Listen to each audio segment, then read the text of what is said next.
ಪೂಜ್ಯರಾದ ಹಿರೇಂದ್ರ ಹೆಗಡೆಯಪ್ಪನವ್ರಿಗೆ ನಮಸ್ಕರಿಸುತ್ತಾ, ನನ್ನ ಹೆಸರು ತಿಪ್ಪಣ್ಣ ಹನುಮಪ್ಪ ಗಂಗಪ್ಪನವರು, ಸಾಕಿನ ಹುಯಿಲ್ಗೌಡ್ರಿ, ತಾಲೂಕು ಗದಗ, ಜಿಲ್ಲಾ ಗದಗ.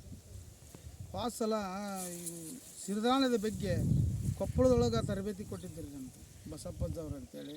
ಧರ್ಮಸ್ಥಳದವರು ಬಸ್ ಮಾಡಿ ನಮ್ಮನ್ನು ಕರೆದುಕೊಂಡು ಹೋಗಿ ಭಾಳ ತುಂಬ ಮಾಹಿತಿ ಕೊಟ್ಟಿದ್ದರು ರೀ. ಅದಕ್ಕಾಗಿ ನಾವು ಧೈರ್ಯ ಸಾಲಾರ್ದಕ್ಕೆ 1 ಎಕರೆ ಹಾಕಿದ್ದೀನಿ ರೀ. 1 ಎಕರೆ ಹೂದಲ ಹಾಕಿದ್ರೆ ನಾವು ಉಳ್ಳಾಗಡ್ಡಿ ಮೆಣಸಿನ್ಕಾಯಿಗೆ 20,000 ಖರ್ಚು ಮಾಡ್ತೀವಿ ರೀ ಒಂದು ಕೂಲಿ ಬರೋಕ್ಕೆ. 1 ಎಕರೆಗೆ 2,000 ಅಷ್ಟೇ ಖರ್ಚು ಮಾಡಿದ್ವಿ ನಾವು ಹೂದಲಕ್ಕೆ. ಹೂದಲ ನಮ್ಗೆ ಒಳ್ಳೆ ಬೆಳೆ ಬಂದುಬಿಡ್ತೀರಿ. ಅದು ಕಳೆ ತೆಗಿಲಿಲ್ಲ, ಒಂದು ಮೆಡಿ ಹೊಡೆದಿದ್ದೆ ಅಷ್ಟೇ. ಅದು 7 ಕ್ವಿಂಟಲ್ ಮಾರ್ತೀವಿ ನಮ್ಗೆ 18,000 ರೂಪಾಯಿ ಹೂದಲ. ಅದು ಅವರ ಧರ್ಮಸ್ಥಳದವರ ಬಂದು ಅದನ್ನು ಖರೀದಿ ಮಾಡಿಕೊಂಡು ಹೋದ್ರಿ. ಚೀಲ ಅವ್ರವ ಕಾಟ ತೊಗೊಂಬಂದು ನಮ್ಮ ಅಕೌಂಟಿಗೆ ರೊಕ್ಕ ಹಾಕಿ ಬೀಜ ತೆಗೆದುಕೊಂಡು ಹೋದರು. ಆಮೇಲೆ ಇದು ಸಿರಿಧಾನ್ಯದ ಬಗ್ಗೆ ಒಂದು ಚಿಗುರು ತಿನ್ನಾಗಿಲ್ಲ, ಆಡು ತಿನ್ನಾಗಿಲ್ಲ ರೀ, ಹಸಿರಿದ್ದ ದನನೂ ತಿನ್ನಾಗಿಲ್ಲ. ಒಣಗಿಂದ ಭಾಳ ವಿಟಮಿನ್ಗೆ ಹಿಂಡು ದನಕ್ಕಂತ ಹಾಲು ಹಾಕವ್ರಿ ಇದಕ್ಕೆ, ಈ ಸೊಪ್ಪಿಗೆ ತಿನ್ನಕ್ಕೆ ರೀ ದನಕ್ಕೆ.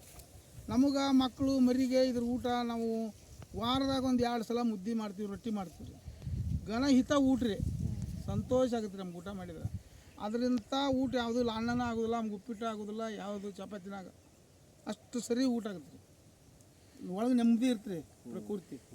ಇದು ಮಕ್ಕಳು ಮರಿಗೆ ಶುಗರ್ ಇಲ್ಲ, ಸಿರಿಧಾನ್ಯ BP ಬರಾಗಲ್ಲ ರೀ, ಎಲ್ಲ ಭಾಳ ನಮ್ಮ ಹೆಲ್ತ್ ಭಾಳ ಒಳ್ಳೇದಾಕೈತೆ ರೀ. ಇದನ್ನು ಹಾಕೋದ್ರಿಂದ ನಾವು ಒಬ್ಬ ಹಾಕಿದ್ರಿ ಸಲ 1 ಎಕರೆ. ಈ ಸಲ 45 ಮಂದಿ ನಮ್ಮ ನವಜೀವನ ಸಮಿತಿ 6 ಮಂದಿ ಹುಲ್ಗಳು ಗ್ರಾಮದೊಳಗೆ ಇಷ್ಟು ಬಿತ್ತೀವಿ ರೀ. ಈಗ ಪಾಪ ಭಾಳ ಜನ ಬಂದಾರ, ಸರ್ ಬಂದಾರ, ನೋಡೋಕ್ಕಾಗಲ್ಲ ರೀ, ಅಟ್ಟೆ ದೂರ ಹಾಕವ್ರಲ್ಲ. ಅದಕ್ಕೆ ನಮ್ಮ ಮೂಲಕ ಬಂದ್ರಿ ಸರ್. ಎಷ್ಟು ಬರ್ಬೋದು ಅಂತ ಮಾಡಿದ್ದೀವಿ? ಇದ್ರ ನವಣಿ 8 ಕ್ವಿಂಟಲ್ ಹಾಕೈತಿ ರೀ ಎಕರೆ. ಸಾವಿ ನಮ್ಗೆ ಈ ಸಲ ಹೊಸದ್ರಿ. ಅದು ಕೂದಲದ್ದು ನವಣಿದು ಗೊತ್ತೈತೆ ಸರ್, ಬರಲಿಲ್ಲ ಚಲೋ ಬರ್ತೈತೆ. ಅದು ಈ ಸಲ ಹೊಸ ಸರ್, ಈ ಸಲ ಗೊತ್ತಾಗುತ್ತೆ ಸರ್.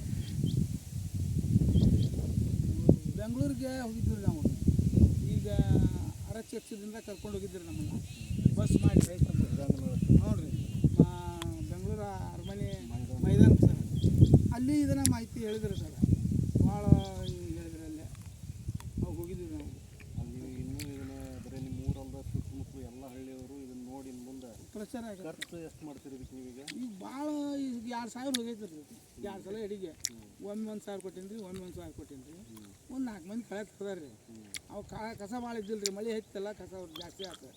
ಆದ್ರೇನು ಪರವಾಗಿಲ್ಲ ರೀ, ಚಲೋ ಒಳ್ಳೆ ಮಗ ಬಂದೈತಿ. ಖರ್ಚು ಭಾಳ ಕಡಿಮೆ ರೀ. ಅದಕ್ಕೆ ಎಕರೆಗೆ 5,000 ಮಾಡ್ತೀವಿ ರೀ ಖರ್ಚು, ಇದಕ್ಕೆ 1,000 ಮಾಡ್ತೀವಿ. ಮಳೆಗಾಲ ಕಮ್ಮಿ ಆದರೂ ಅದ್ರ ಮಳೆಗಾಲಕ್ಕೆ ಇದು ಬರ್ತದಾರ, ಅವು ಬರೋಗಲ್ಲ ರೀ. ಹೆಸರು, ಉಳ್ಳಾಗಡ್ಡಿ, ಮೆಣಸಿನ್ಕಾಯಿ, ಕಡ್ಲಿ ಇವು ಬರೋದಿಲ್ಲ.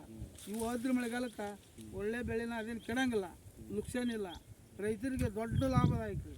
ಮತ್ತು ನಿಮ್ಮೆಲ್ಲ ಬೆಳೆದದ್ದು ಯಾರು ತೊಗೊಂಡು ಹೋಗ್ತಾರೆ? ಅವ್ರು ಧರ್ಮಸ್ಥಳದವ್ರು ಹೋಯ್ತಾರೆ ಸರ್. ನಿಮ್ಮ ರೇಟ್ ಹೆಂಗೆ ಕೊಡ್ತಾರೆ? ರೇಟು ಮಾರ್ಕೆಟ್ಕಿನ್ನ 100-200 ಜಾಸ್ತಿ ಮಾಡಿರ್ತಾರೆ ಸರ್.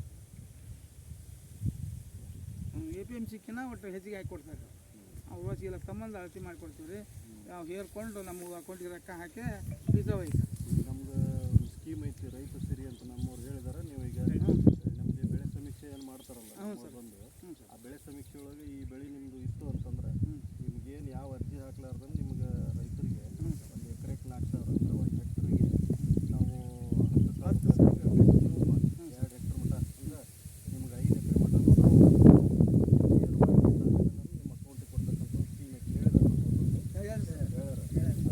ಊರಾಗೆ 45-50 ಮಂದಿ ಹಾಕಿರಲ್ಲ, ಅದೆಲ್ಲ ಬೆಳೆ ಸಮೀಕ್ಷೆ ಒಳಗೆ ಈ ಬೆಳೆ ನಮ್ಮದು ಬಂತು ಒಂದು ಫೋಟೋದಾಗ ನೀವು ಪಕ್ಕ ನಿಮ್ಮ ಅಕೌಂಟಿಗೆ ನಾವು ಸಹಾಯಧನವನ್ನು ಸರ್ಕಾರದಿಂದ ನಿಮ್ಗೆ ಕೊಡೋ ವ್ಯವಸ್ಥೆ ಇತ್ತು. ಅದನ್ನು ಅದೇ ರೀತಿ ನೀವೆಲ್ಲ ಇದನ್ನು ಹೆಚ್ಚು ಪ್ರಚಾರ ಮಾಡಿರಿ. ಎಲ್ಲ ಊರನ್ನವರು ಕೂಡ ಇದನ್ನು ಪ್ರಚಾರ ಮಾಡ್ಬೋದು. ಇನ್ನೂ ಹೆಚ್ಚಿನ ಸಂಖ್ಯೆ ಒಳಗೆ ಆದ್ರೆ ಒಂದು FPOನ ರೆಡಿ ಮಾಡ್ಕೊಡ್ತೀವಿ. ನಮ್ಮ ರೈತರಿಗೆ ಲಾಭನೇ ಐತಲ್ಲ ಸರ್, ಮಾಡಲೇಬೇಕು. ಅಲ್ಲ ನಾ ಹೇಳೋದು, ಈಗ ಸಂಘ ಮಾಡ್ಕೊಬೇಕು.